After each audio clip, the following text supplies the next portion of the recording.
요즘은 코로나19로 인해 제한이 많아졌지만 가을이 코앞으로 다가오며 찬바람이 부는 이맘때면 뜨끈한 찜질방이나 사우나가 생각나 찾으시는 분들 많으셨을 겁니다. 그런데 이런 사우나 같은 공용 공간은 많은 사람들이 오가는 곳이다 보니 예기치 못한 이런저런 불미스러운 사고들이 많이 발생하기도 하죠.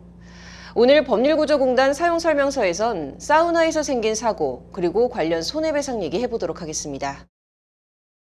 김모 씨는 여느 때와 다름없이 평소 자신이 자주 가던 사우나에 갔습니다. 그런데 사우나에 들어간 지 3시간 만에 김 씨는 병원으로 실려가게 됩니다. 김 씨가 의식을 잃고 쓰러져 주변 손님들이 119 신고를 한 겁니다.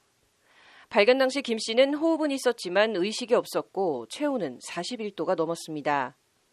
여기에 특성상 뜨거운 온도를 유지하고 있는 사우나에 방치돼 있던 김 씨는 두피와 뒷목 등 상체불명 신체 부위와 함께 전신 중상 화상까지 입게 됐습니다.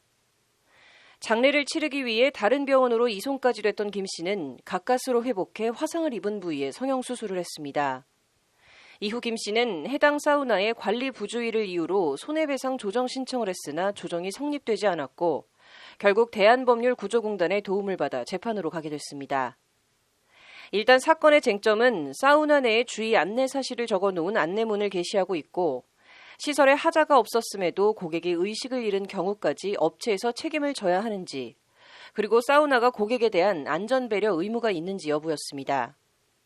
안전배려 의무란 사용자가 근로계약상 근로자가 노무를 제공하는 과정에서 생명과 신체를 해치는 일이 없도록 인적, 물적 환경을 정비하는 등 필요한 조치를 마련해야 할 의무를 말합니다.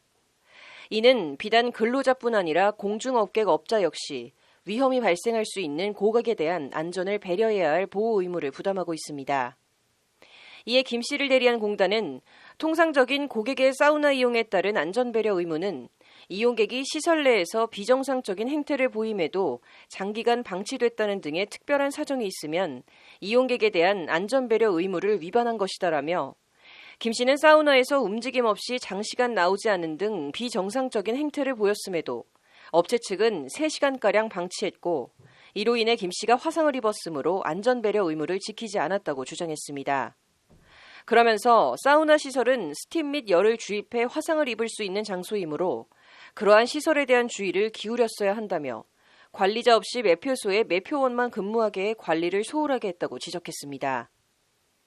고온의 찜질실 등 고객의 구체적 상태 여하에 따라 안전에 위해를 초래할 수도 있는 시설을 제공하는 사우나의 특성상 영업자에게 안전배려 의무가 요구된다는 게 공단의 논리인 겁니다.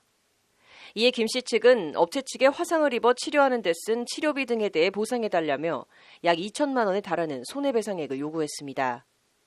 이에 대해 사우나 업체 측은 사우나 시설의 안전상 하자는 물론 관리상 부주의는 없었다고 맞섰습니다. 양측의 치열한 법정 다툼 끝에 서울 서부지법 민사 5단독 공성봉 판사는 화해 권고 결정을 내리고 김 씨에 대한 치료비 1,320만 원을 업체가 보상하도록 했습니다. 관련해서 공단 측은 판결에 대해 사우나에서 고객이 의식을 잃고 장기간 방치되면 이용객의 생명, 신체 등의 침해라는 악결과가 나올 수 있다며 사우나는 그와 같은 침해의 발생을 방지할 의무가 있고 필요한 조치를 취하지 않을 경우 책임을 진다는 것을 인정했다는 점에서 의미 있는 결과라고 밝혔습니다. 법률방송 신세아입니다.